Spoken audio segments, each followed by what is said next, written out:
Asaase Radio, the voice of our land. Richie! Easy. Yes, King Lagazee, big up my Ghanaian people, all the people in Ghana, loving in Jamaica. We love one. Yes. We give thanks. I would like to know which part of Jamaica are you right now, Richie? All right, I'm in Kingston, Jamaica right now, sitting down talking to you. All right. At the back of you, I could see a lot of plaques hang on the wall Yes. and all that kind of thing. It tells me that you have done a lot for this music industry and you have received a lot in return as well. Yes, sir. I have been in the music business from 1984. I started my journey. That's 40 years ago. And I'm blessed to still be in the business. I'm blessed to still tour, still recording, still put out songs, still receiving awards, and all of these wonderful things. So I am blessed, my brethren. I give thanks every day. Wow. You'll be 57 this particular year. And you are still active. Sometimes the way I see you, you skip, you exercise and all that. What exactly is keeping you young, Richie? Well, I think it's a divine blessing from the Almighty because nobody knows how life will end up for you. But one thing I can tell you is that for years and years and years, I've been preparing myself to keep healthy. I've been exercising from ever since, and I keep a pure heart and a pure mind. I don't bombard myself with the problems of the world. As much as I've been through a lot of difficult things in my life, I still don't make it my business. I try to ignore whatever it is that, especially what people tend to want to put in my way. You understand me? That's why I say reverse the curse. You know, we try to move that out the way and ask God to just cancel the bad things and just keep my meditation clear so that my spirit will be light. It's not good to carry a heavy spirit. You have to carry a light spirit so that you can live your life in a very comfortable way. And that, to me, is what helped to sustain me. Wow, this is beautiful. All right. So, Richie, in terms of you starting your career in the year 1984, how did you discover yourself?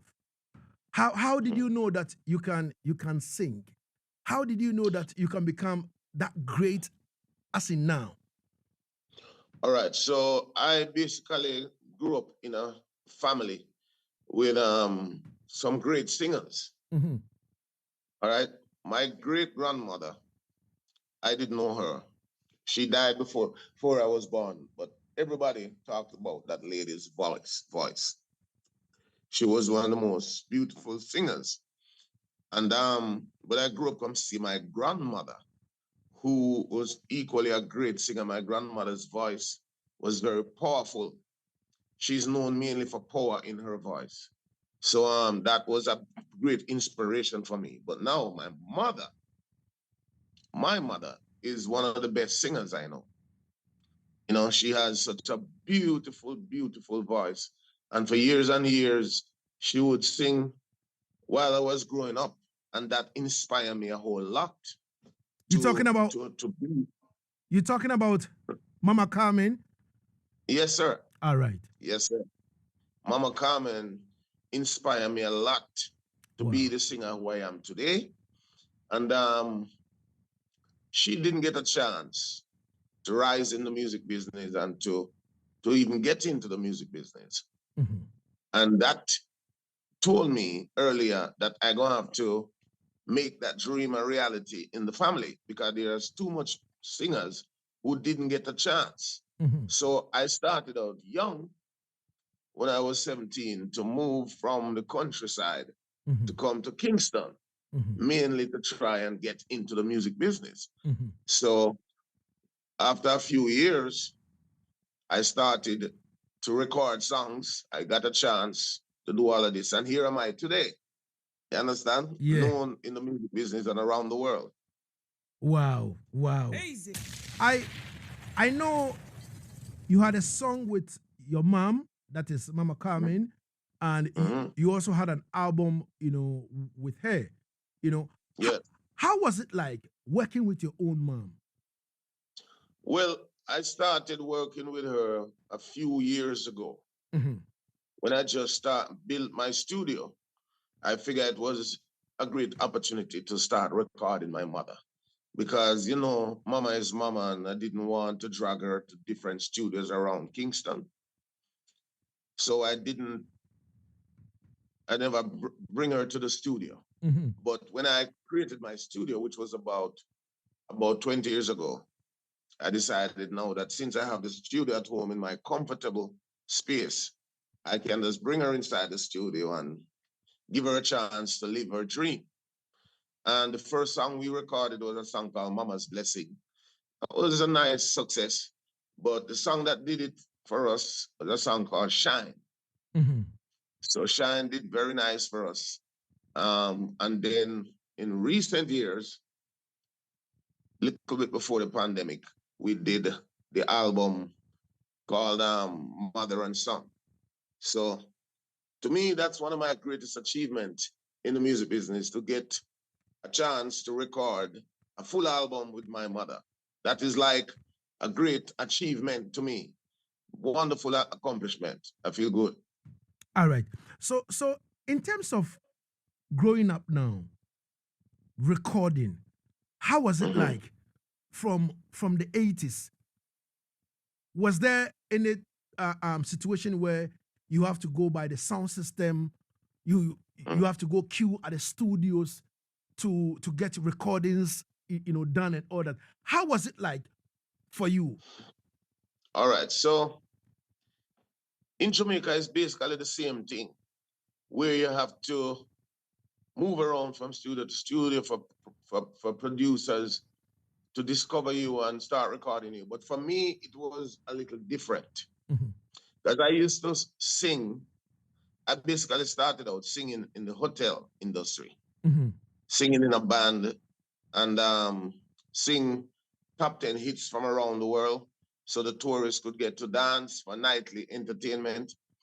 So fortunately for me, it was while I was singing in the hotel, I recorded my first hit song, a song called Boof Baff.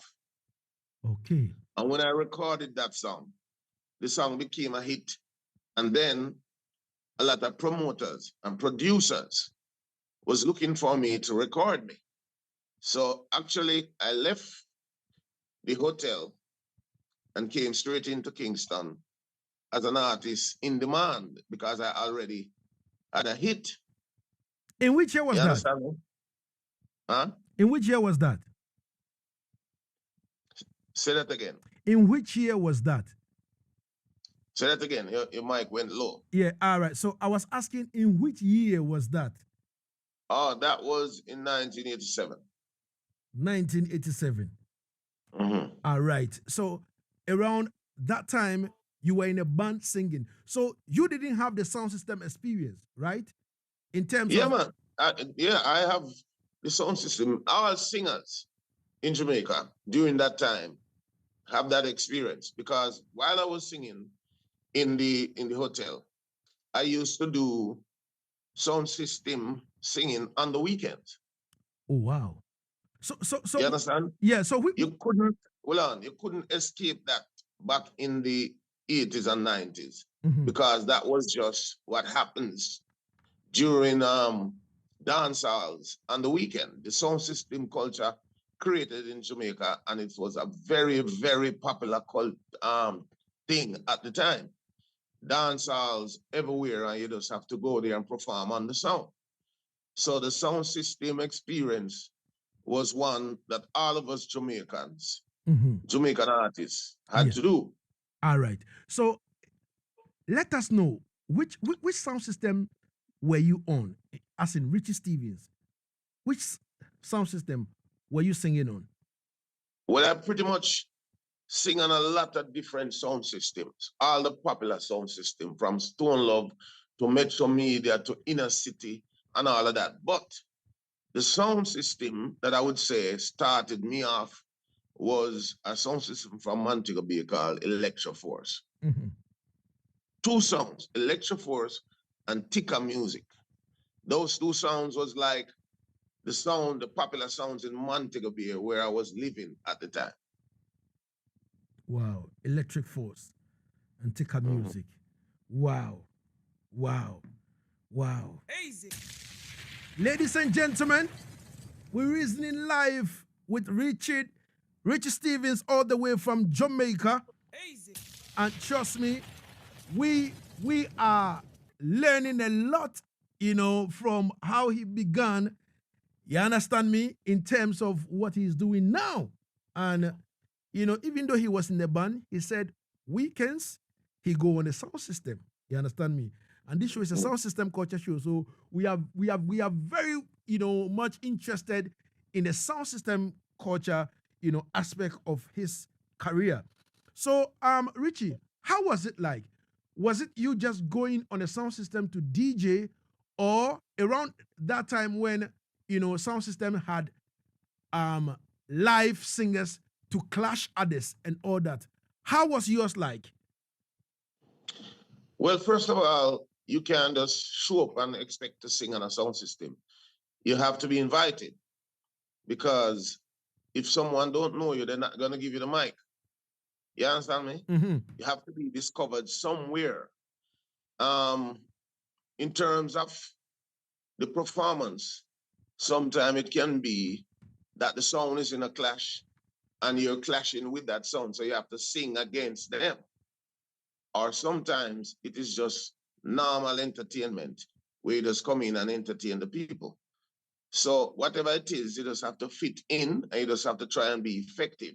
Therefore, the owner of the sound or the promoter of the dance will want to book you again. But if you come into the dance and you're not creating any vibes, the people will not want you, and therefore they will not book you again to say, come again. They will not be encouraged to book you again. Wow. Wow. Wow. Easy.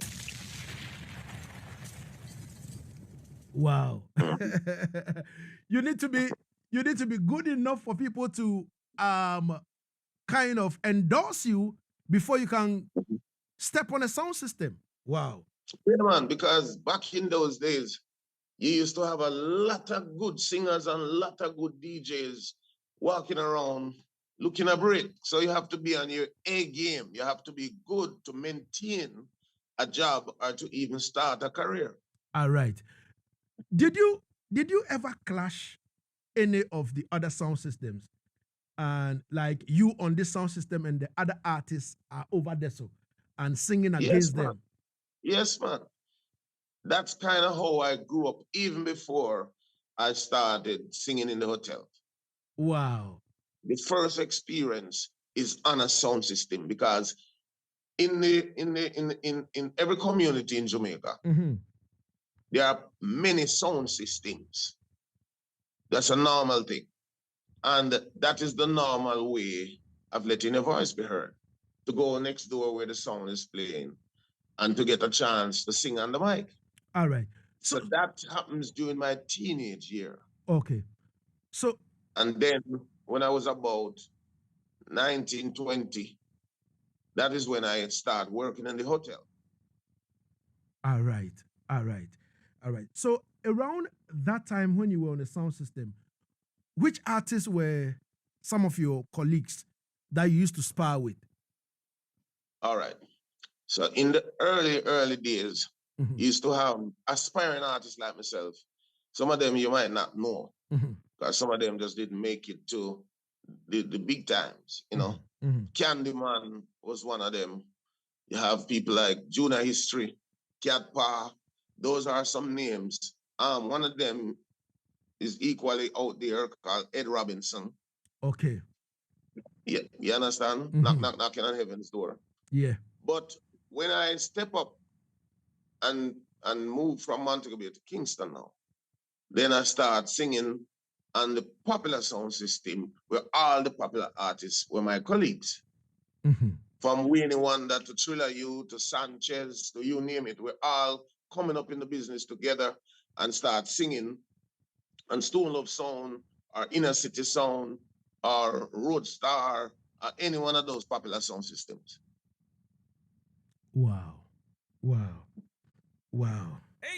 Gemini, High Power, all of those sounds. All right.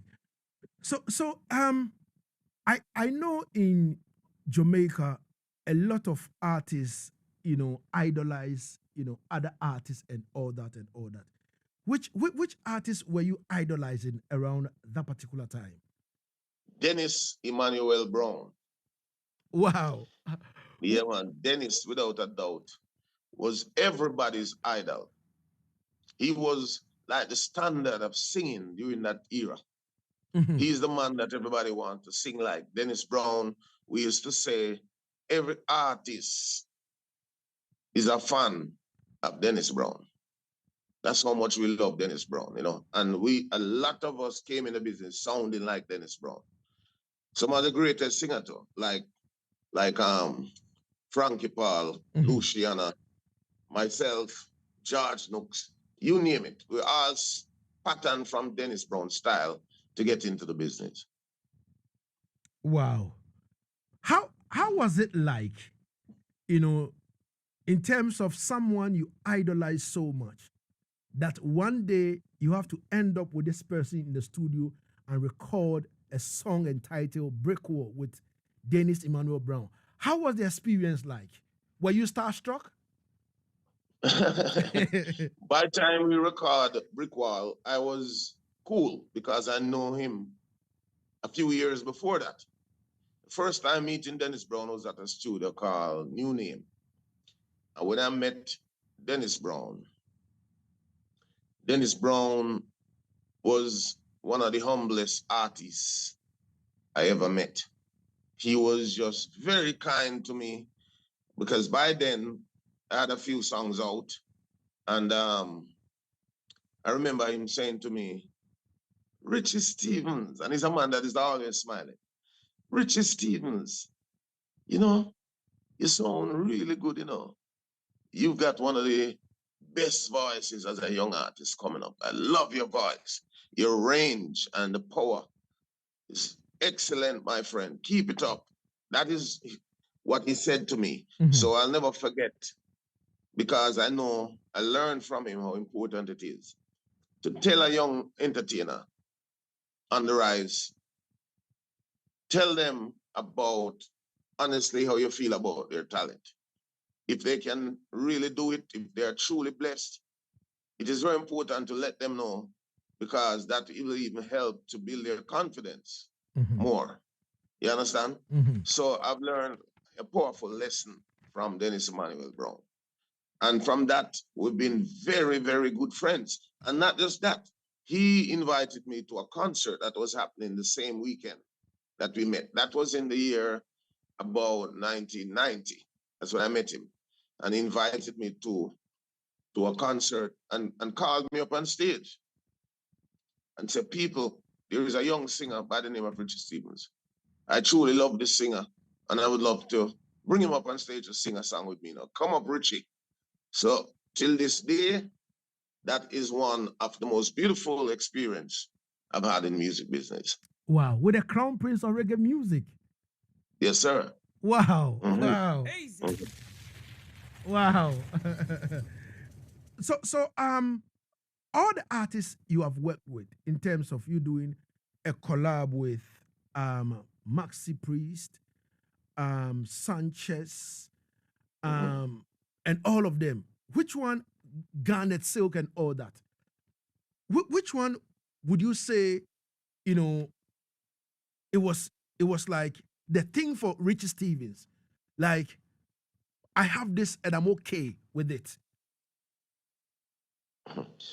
I didn't hear what you said earlier because the phone shipped out for a while. Yeah, Go again. yeah.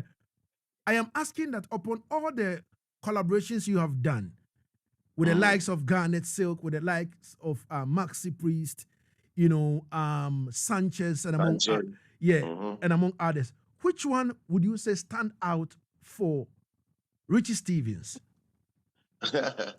Well, all right. I truly enjoy singing with my favorite artists. I'm an admirer of true talent. Mhm, And all of those names that you mentioned a while ago are great singers.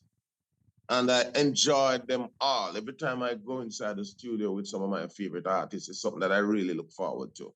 But in terms of standout moment, I would say singing with Garnet Silk, there was something special about singing with Garnet Silk.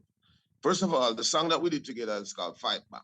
mhm, That song I wrote and recorded all by myself. And when I was getting ready to drop it, he passed by my house one day because he was living up the road from me. mhm. We live in the same community at the time. And he passed by my house and said, Richie, what happened? We need to sing a song together, boss. We need to sing a song together. So I say, it's true. It's true.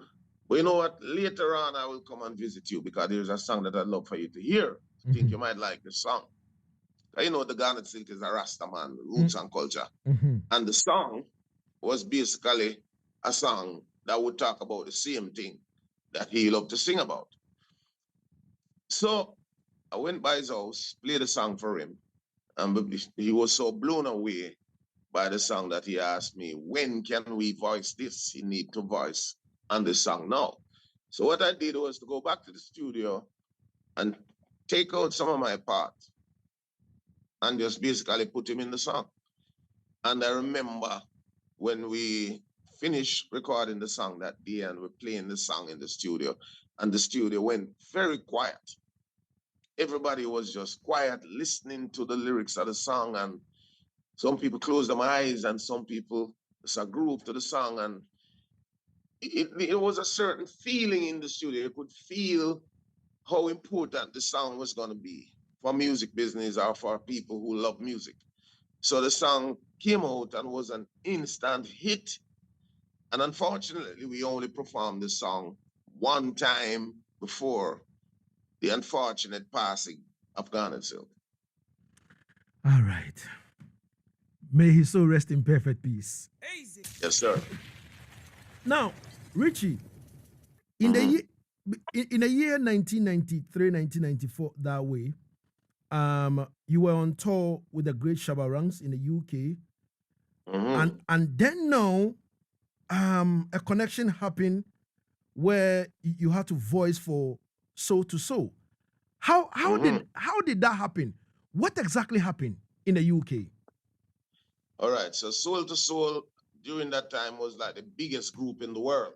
Mhm, They were making mega, mega hit songs mashing up the entire world. They collected many Grammy Awards, and they were just the biggest thing. So I was on tour in England. They live in England. mhm, They live in London. I was on tour in England with Shabba Ranks, the great Shabba, Rexton Ralston, Fernando Garden. mhm, And we were playing in a place called Brickstead Academy, two shows. mhm. Um, we did an early show, and then we did a show like from about 12 o'clock again, because there was such a great vibe going on in the music business them time there, and people was just very excited about coming to reggae dancehall shows. So some place we did two shows instead of one.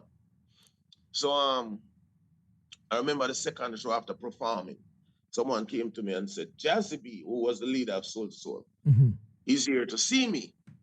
So I thought the person was joking. So I was just there joking around and say, yeah, man, and Jesus is my uncle. Because to me, for Jazzy B to come to want to meet me and want to talk to me, that seems highly unreal. Definitely. Anyway, after about 5 minutes passed, the same person said to me, Jazzy is here to see you, Richie. I said, all right, tell him to come. Still not believing that Jazzy was out there. Yeah. And then I see Jazzy just walk from outside, come around the corner and come straight to me. So I was blown away by his presence because this man was the biggest thing. Yeah. So I said, Jazzy. And he said, Richie Stevens, nice to meet you. Great performance. What a voice you got. Wow. Wow. So I said, well, thanks, man. Thanks very much. Because I was so touched to hear that from a man like Jazzy. So he started talking to me about possibly doing some work. And I said, well, in that sense, you'd have to talk to my manager, who was at the time specialist. He was the manager for myself and Shabaranks and a couple more artists. So anyway, we called specialist talked to Jazzy B, which they made an arrangement to meet the following day at the Soul to Soul studio. We went by the Soul to Soul studio. Specialist, my manager, and Jazzy B went into a meeting, have this talk, and when they came out of the meeting, we start listening to some tracks. So my manager was explaining to me that they would like to have me on their upcoming album, which was Volume 3, the third album. And I was just, I can't explain to you how happy I was to even hear that. You understand? Yeah. So they played the track, Joy, with someone else singing it, a demo. And I listened to the track. And while I was there listening to the track, I was learning the track, learning the song at the same time. So the idea was for me to take the track, go back to my hotel, spend a few days, and get used to the track, and then come back and voice the track. But I was so anxious and I was so eager to do it that I said to them, how about now? Can I get a try at least to sing it now? Wow. So they said, what do you mean? What do you mean sing it? You're hearing the song for the first time a few moments ago. I said, listen, I am willing to give it a shot. So if you don't mind, because you see, we grew up in Jamaica where we used to have to sing spontaneous on the spot, where when it comes to dub plates, we used to have to think quickly because dub plates, you used to do it live, where you sing and it recorded straight on a thing called acetate. So you can't afford to make no mistakes. You have to sing straight down to the dub plate. So anyway, with that kind of teaching and with that kind of learning, I was very, very sharp. And a lot of the singers during that time was the same. So I said to them, give me a try. And we went into the voice room. And in about an hour and change, I recorded the song. And that was something that they say they've never seen before. Wow. They've never seen that kind of quickness and that kind of readiness, so that did something for me and my confidence again, because I'm learning that the great Soul to Soul, never seen anything like that, and was blown away by my professionalism, my quickness, my quick way of learning our entire song. You understand me? Yeah. So it was a beautiful experience for me. We did the song. The song turned out to be the first single from the Volume 3 album. The song was a massive, massive hit in England and all over the world. So with that song now, which were, because from what I read and from what I have seen, it's opened a lot of doors for you.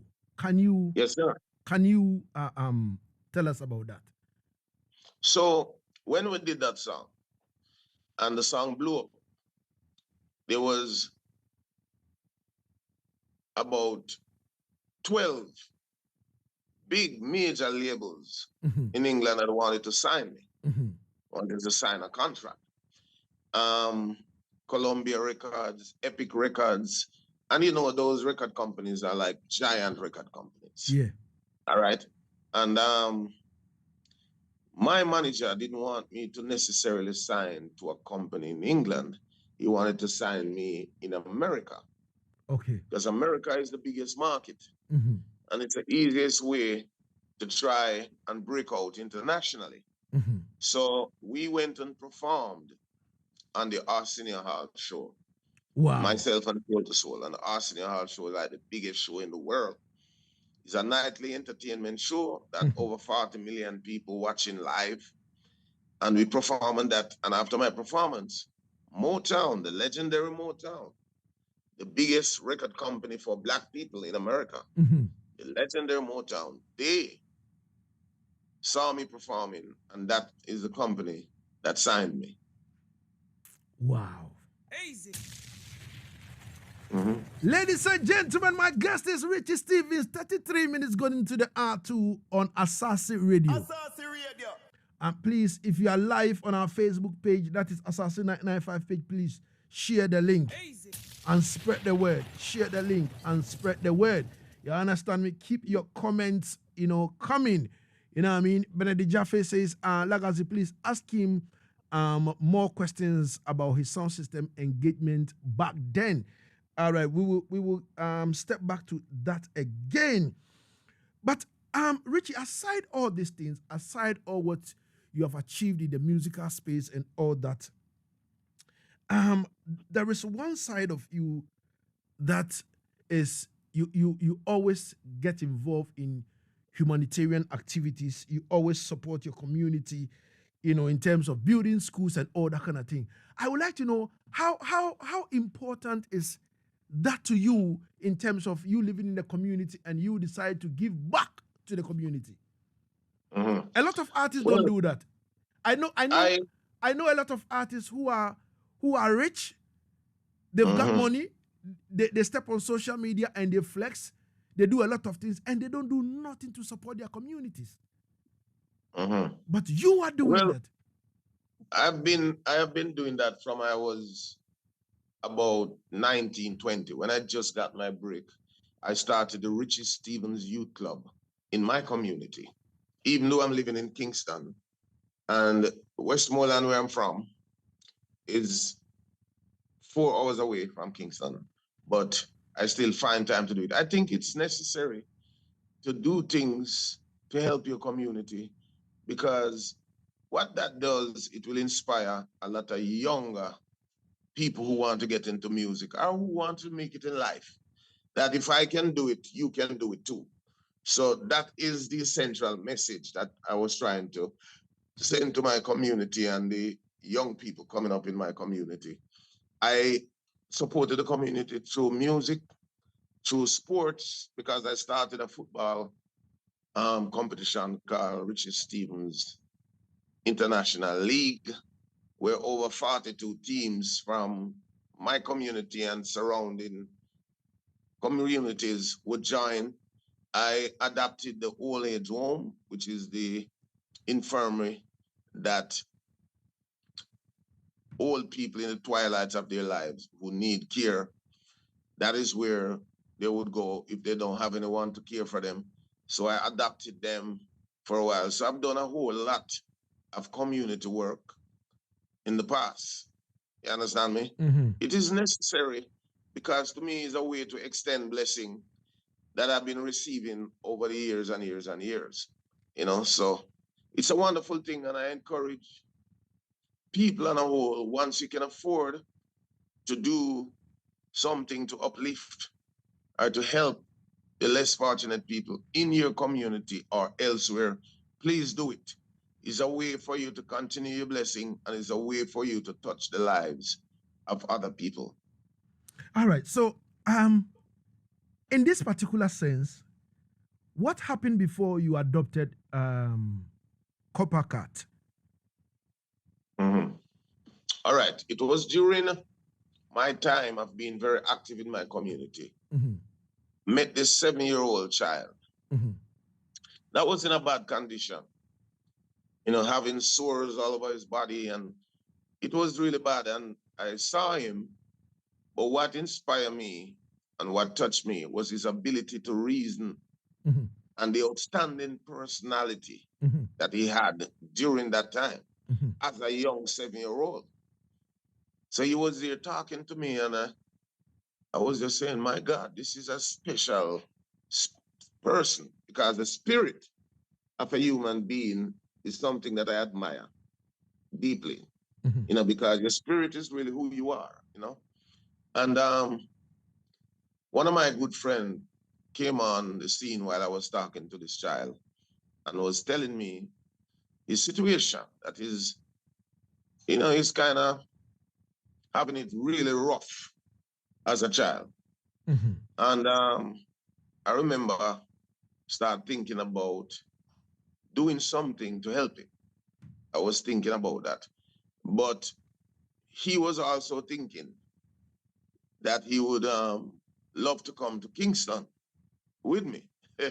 Mhm. So at the end of the day, now he asked me earlier if he could get a chance to come to Kingston. So I was shooting a video the day and I said to him, yeah, man. But I'll just say that to him out of saying it to him. So at the end of the video shoot, when I was getting ready to come to leave the country to go back to Kingston, he show up with his bag, ready to come to Kingston. So me and my brethren start laughing. I say, this little youth is amazing. Mhm. No, man, I never mean today. I was explaining to him that I didn't mean that you can come to Kingston today, some Mhm. other time, but not today. And he was looking so disappointed and so crushed. So I said, so, oh, you just want to come to Kingston? Who you live with? You can't just leave them. So him say he live with his granny. Mhm. And his grandmother is the one that told him to go with me. So I asked my brethren, my friend, to Mhm. go and ask his grandmother if Mhm. it's true. And my brethren came back and said, the grandmother said, yes, he should go with me. And I just said, you know what? Come on. And I took him to Kingston with me. And that weekend that he should stay, because the plan was I was going to have him for the weekend and then send him back to the country. Mhm. He stayed with me for several years. He was living at my house in Kingston. And I have 5 other kids, so he was growing up with my kids. He went through school up to the tertiary level, was ready for the university. And you know what happened? Unfortunately, he lost his life. And it's one of them bittersweet story. Because there's so many good things that happened during the time that he was with me. But when someone lost their life, it's like all of that good thing is gone. So you can imagine the feeling. Yeah. Yeah. Um, Richie, also in 2015, you began working with the Italian ska, nations band. You know, Mhm. uh, how was it like in terms of working hand in hand with the ska nations band? That was something that I wanted to do from early in my career, but didn't get to do it till 2015. Um, Ska music is one of our first international music. It's a music that's coming from the 50s. It is a favorite genre of mine because it's fast and it's energetic. And most of all, it's a very danceable music. Mhm. My father was one of the baddest dancers in Kingston. And he used to dance as a child to send himself to school. So I never grew up with my father, but I hear the stories. And I always wanted to get involved with ska music. And in 2015, I decided, hey, I'm not gonna just sit around and procrastinate. I'm gonna do some ska music. Mhm. So I started out doing some ska music, and I was on a tour in Europe. And when I went to Italy to do one of the shows, the promoters that kept that show, they were a set of musicians, and they were explaining to me how much they love my ska music. A matter of fact, that is the reason why I was on their show, because they were impressed with a song that I have called Everybody Dance. And they asked me if they could do a remix to that song. And I gave them the opportunity to do it. When they finished, I was very impressed with how it sounded, and we decided to do some work together. And before I know it, we end up as Richie Stevens and the Scanation Band. We did two albums and did a bit of touring all over Europe and several other places in the world. All right. Easy. 42 going into the R2 on Asaase Radio. This is Yaad Settingz. My name is King Lagazee. And it's been sweet reasoning with Richie Stevens. And trust me, telling us all these things about his career and all that is just amazing. All right, so let's head back to track now. In terms of dubplate and sound system and all that, we would like to know from you which sound system did you first ever cut dubplate for? Electric Force. Electric Force. The same sound that I told you I would consider the sound that I was on permanently. I did, I think, a song called Spanish Harlem as my first dubplate. And that was a banger for me because that killed a whole heap of sound. And then I do dubs for Tika Music as well. And they kill a lot of sounds with my dubs. So I became a dubplate artist who was in demand during the 80s, 90s. And still is doing a lot of dubs, still killing sounds, still in demand for dubs right now. So dubplate is a big part of who Richie Stevens is. Wow. Seriously, I have listened to a lot of dances in terms of sound clash, and I see the kind of reactions your dubplate them get when they are being played, and it's without a doubt. I tell people all the time, there is a technique, there is a way to do dubplate to make it effective. You don't do dubplate the normal way how you would do a studio recording. There are certain things you do to make sure your dub is effective. We came up in a time where in order to get jobs, in order to get dubplate to make money, you have to be wicked at it. In other words, when your dub's playing the dance, you must be able to kill sound. When you have a dub that kill that sound, every other sound selector or owner find you to get that same dub. Definitely.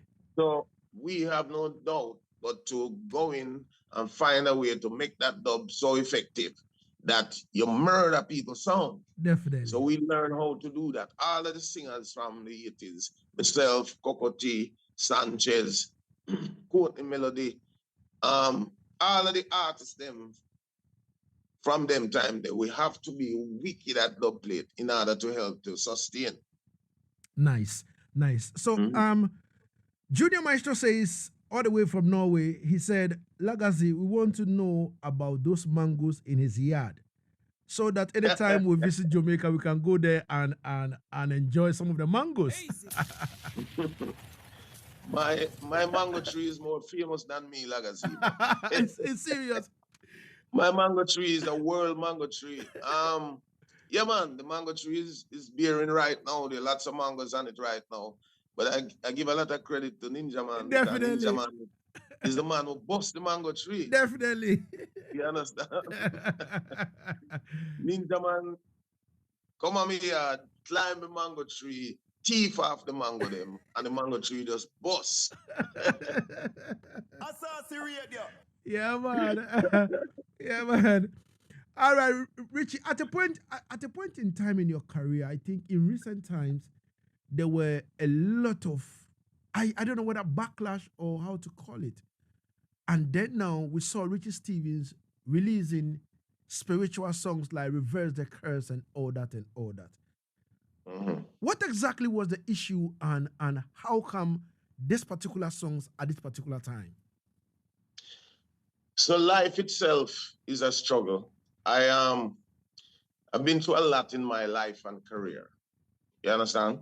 And when I say reverse the curse, it's not any particular incident. It's about Generally, I'm singing about all the ills, all the pitfalls, all the issues that I may face over the years. You ask God to reverse the curse. I'm not gonna take up a gun and go find somebody to shoot them and thing, but I would sing in my song because I believe in word, sound, and power. So, but it's nothing new for me to sing a song, talking to God or ask God, whatever. I've been doing that steadily throughout my career. From Fight Back, because even Fight Back, that was done in the early 90s, is a song about don't let the things they say and do weaken your heart and conquer you. Get on up, stand up, fight back, and fight to win. So I'm always asking Father God to keep me strong, to keep me going, and to keep me blessed. So Reverse the Curse is one of them songs where you're challenging issues to say some try to put a curse on people to them heart full of evil. Tell them we say a God over devil. Reverse the curse. You understand me? Mm-hmm. So that's pretty much what we're saying in the song. Reverse the curse. Whatever curse there is, I'm sure that you have been through challenges yourself. There's nobody that you know or I know who haven't been through challenges in life. So whatever the challenge is, whatever people trying to do or say to try to curse you or curse your name, you're asking God to reverse it. That's pretty much what the song is dealing with. All right. Um, Richie, so in terms of what you are doing now, what do you have in the future line for Richie Stephens? Summer is approaching. Do you have any plans of coming to Africa, and all that? And what are the plans in terms of Okay, you want to so come to Africa? I must say this. Of Mhm. all the years I've been in the business, I've never been to the motherland. Oh God. And I am looking forward to come. I've been talking to some people and things looking positive as if I might be coming there soon. Um, I definitely would love to come because in several African countries, I know I have fans, people who've been loving my music for years and years and years. And I know when I come, it's gonna be great because I'm one of them singers who can sing my songs from back then, come right up to now. So I will be up there an hour and a half, 2 hours, just singing all of the classics, coming right up. And I'm truly looking forward, man, especially in Ghana, man. I Def- want to forward a Ghana. Lagazee, make it happen, man. Make it happen. Yo, the boss is listening. The boss is listening. Yes, let me talk to the boss. Yeah, Boss, man. I've never been to the motherland, Africa. I want to come and see my people. I want to come and perform for my people. I want to come to the motherland. I want to it's probably the only place in the world that I've never been so far. No, it don't look good. Of I need course, to come. of course, of course. I know the program's director is listening. The CEO, Mr. George Anda, is listening. The God himself is listening. Yes, sir. Mr. Kwesi Asare. Always You listening. don't know, Always man. listening. Yeah, man. Hey, Sada Bofori. You don't know. Richie Stephens ready. And goody. Are you mean? Mhm. In wrapping up with Richie Stephens now, trying to get to you is one of my favorites. And Mhm. I was so glad that, Father Richie says, Lagazee, may I go bless you with it on dub. You understand me? But since I have him, I've played the 45 and a dub already. But since I have him online, I would like him to sing it for me in a dub play style. Son boy trying, still a son boy dying. You shouldn't taste Lagazee. Eh, sound the shape we ring. You couldn't believe that we murdered your sound again. Lagazee is coming again. Son boy, you just can't win. King Lagazee is going to bury you. You. Hey. Yes, Father Richie. Before, Yes, sir. a man want to know how many albums have you? It's over 30 albums. I have over 30 albums. Over 30 Mm-hmm. albums. Wow. Holy. There are Holy. certain albums that release in Japan. Japan is a big market for me. I've been going to Japan for over 30 years.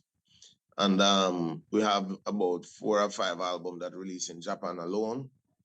Then the other albums are worldwide.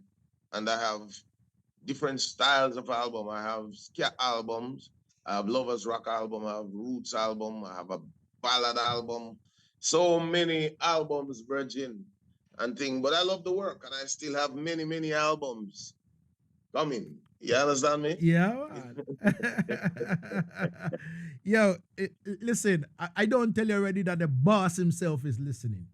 The CEO himself is listening. You understand me? All the way from Senyabreku. Yo, we loud and clear over there, so. You understand me? Yeah, so man. big respect to the boss himself. Big up the boss, man, and just Yeah, make him man. know, sir. We give thanks for the support and for the platform that he has created so that our music can play. With big respect to you, Lagazee, because you've been doing a great job. People, let me say this. This youth, Lagazee, is doing a great job promoting our music, reaching out to us. The man is truly a king, it's a King Lagazee is truly a king. I want to big up some of the artists, them, all of the artists, them in Ghana, Stone Boy large up himself, Shatta Wally and the entire crew. Seeing, we love on our hold it for years and years and years, so they deserve a lot of credit. Seeing, and all of the artists, them on the continent. I love Afrobeat music taking the world by storm. I just appreciate the fact that my African brothers and sisters are getting the kind of love that they deserve. We know, say, a lot of great things started in Africa, especially as it relates to music. So to see African brothers and sisters getting the kind of love and appreciation, it touched me deeply, and I just want to say how much I love it, Yeah. Respect. And I would like to say big respect coming from the boss himself, the CEO, George, and to you, Abanga, and also Effie. Big respect. Tell the boss that we have business. Tell the boss that we have business to discuss. I'm looking out for his call. Definitely. He's listening, so you're good, Father. Yes, sir. Yeah, what's his name? George Under. George Under? Yeah. George Under. My name is Richie Stevens, sir. We're meeting for the first time live on air. Looking forward for your call. Seeing Virgin? Yeah, man. Don't know, man. So everything is all right in the place. Everything good. Father Richie, before I leave you finally, your word of advice to the whole of Africa, because everybody is listening. Yes. Well, my African people, I just want to say I'm proud to be an African. Because as Peter Todd say, wherever you come from, once you're black, you're an African. I truly believe in that. I share that sentiment. We're living in a world now, my African people, where we see a lot of changes taking place. But I just want to encourage you to be who you are. We are the original people. We are the leaders of the world, and we just have to come back to those understanding. And we shouldn't allow anyone to lead us. We're going to have to lead them. So whatever comes, stay firm, stay positive, and just be the kings and queens that you are.